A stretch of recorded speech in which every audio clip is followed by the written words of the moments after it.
ఈ చెడుగును తీసేయడానికి యేసుప్రభు ఈ లోకంలోకి వచ్చాడు. కట్టబడిపోయాం కొన్ని కస్టమ్స్కి, కొన్ని దురభ్యాసాలకి, కొన్ని పాపాలకి. ఆ కట్ల నుంచి విడిపించడానికి వచ్చాడు. పనికిరాని వారిని ప్రయోజకులు చేయడానికి వచ్చాడు.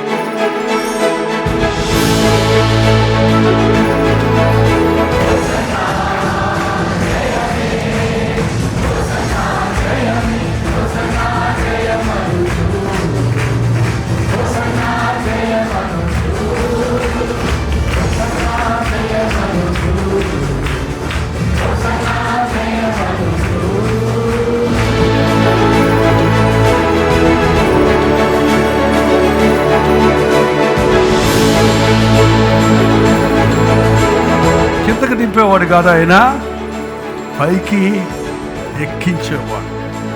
నేను ఈ పోస్ట్లో నుంచి దిగితేనే ఇంకో పోస్ట్ నాకు వస్తుంది. నేను ఇక్కడే ఉంటే అక్కడే ఉంటాను అంతే. దిగితే ఎక్కుతాం, దిగితే అందుకే దేవుడు అన్నాడు, తను తాను తగ్గించుకుని వాడు హెచ్చించబడతాడు. ప్రభు దిగాడు. ఎక్కడి దిగాడండి? పరలోకంలో దేవుడితో కూడా కూర్చుండే భాగ్యాన్ని విడిచిపెట్టి భూలోకానికి మానవుడిగా, దాసునిగా వచ్చి జన్మించాడు. సిలువను గురించిన వార్త. సిలువ లేని క్రైస్తవ్యమే కాదు. సిలువ ద్వారానే మనకు పాప విమోచన కలిగింది. యేసు ప్రభు ఈ లోకంలోనికి వచ్చింది బోధన చేసి, స్వస్థతలు చేసి వెళ్ళిపోవడానికి మాత్రమే కాదు. ఆయన సిలువ మరణ పునరుద్ధానాల ద్వారా మరణాన్ని జయించి, పాతాళాన్ని జయించి, సాతాన్ని జయించి, మృత్యుంజయుడైన క్రీస్తుగా సదాకాలం మనకు తోడై ఉండగా ప్రభువుగా ఉండడానికి, పాపమునకు బానిసలమైన మనల్ని ఆయన సిలువ యాగము ద్వారా విడిపించి ఆయన రాజ్య వారసులుగా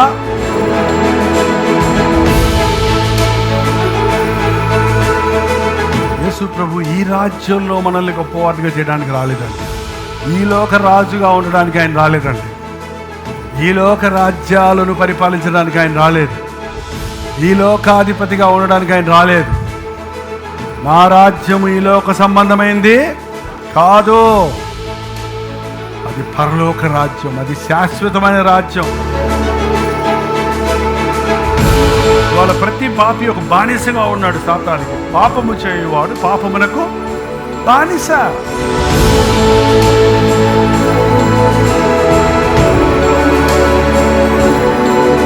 ఇవాళ దేవుని వాక్యము దేవుని సేవకుల ద్వారా మీ దగ్గరకు వస్తుందండి. ఈ వాక్యం మిమ్మల్ని విడుదల చేస్తుంది. ఏంటంటే ఇక్కడ వాక్యం ఎవరి మాటది? ప్రభువునకు కావలసి ఉంది అన్న మాట విప్పి తోలుకురా అన్న ప్రభువు మాట క్రియల్లో జరిగింది అక్కడ. ఈరోజు దేవుని వాక్యాన్ని నువ్వు నిజంగా నమ్మితే నీకు విడుదల దొరుకుతుందండి. కుమారుడు నేను మిమ్మల్ని స్వతంత్రులుగా చేసినట్ల మీరు నిజముగా స్వతంత్రులు.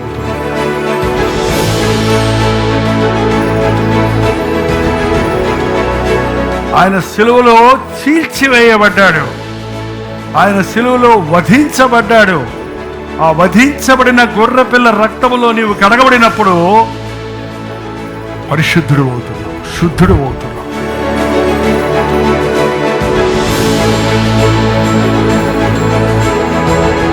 వాక్యానుసారంగా నువ్వు బ్రతుకు, నువ్వు ప్రత్యేకమైన వ్యక్తిగా ఉంటావు. యేసుక్రీస్తుని కలిగి ఉండు.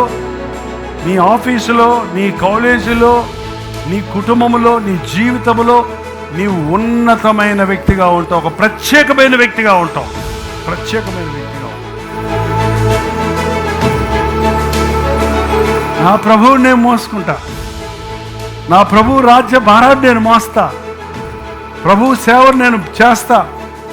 ప్రభు నేను నాకుంటే చాలు, ప్రభు నాతో ఉంటే చాలు. ఎంతమందికి ఆ ధ్యాస ఉందండి? ప్రభు నిన్ను కోరుకుంటున్నాడు, రమ్మంటున్నాడు. నిన్ను హెచ్చించడానికి, నిన్ను దీవించడానికి, నిన్ను ఆశీర్వదించడానికి. ఎంతో కాలం సాతాను చేతుల్లో నలిగిపోయి ఉంటాం. వాడు నిన్ను వాడుకొని మూలపడేశాడు. నీకు తెలుసు నీ జీవితంలో ఏం సాధించడం లేదో తెలుసు. ఇంతవరకు ఏమీ సాధించలేదనే వాళ్ళు ఎంతోమంది ఉన్నారు. మీరు చెప్పలేము. కానీ ఎంత చేసినా, ఒకవేళ ఎంత సంపాదించుకున్నా తృప్తి లేని వారు ఉన్నారు ఎందరో. ఏంటో ఇంకా ఆరాటమే, ఇంకా ఏదో చేయాలని ఆ ధ్యాసే కానీ సంతృష్టి లేదే. కానీ దేవుడికి నీ జీవితాన్ని అప్పగించి చూడు. నీ ఉద్యోగంలో కూడా దేవుడికి తోడై ఉంటాడు. నీవెక్కడుంటే అక్కడికి దేవుడు తోడై ఉంటాడు. నిన్ను ఎక్కడ విరోధంగా ఎంచుతున్నారో అక్కడ వారు ఎదురు చెప్పలేనంత నీ బతుకులో సాక్ష్యం ఉంటే నీ దేవుణ్ణి వారు కూడా నమ్ముతారు.